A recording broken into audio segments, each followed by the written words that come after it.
colour affecting the tone of the instrument. But wait, there's more. Dynamics, always very loud. Fortissimo, sempre. Here, loud, but becoming louder. What we would call a crescendo. And then articulations. An accent, a staccato, a staccatissimo. Played with more force than would ordinarily be considered normal within the range of fortissimo. Short and detached. Shorter and detached. Sounds like this.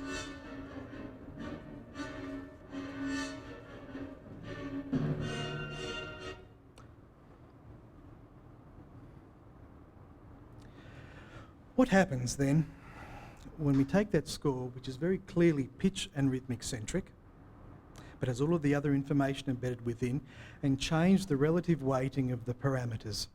What happens if a composer wishes to consider texture as the principal organising parameter within the work?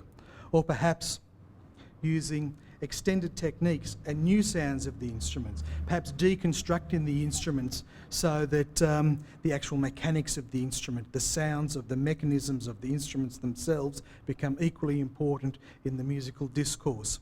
What happens when we have electronic music that is probably not meant to be realised in live form if it's acousmatic, or when it might be live electronics that are modified in a way that is otherwise not related to pitch and rhythm.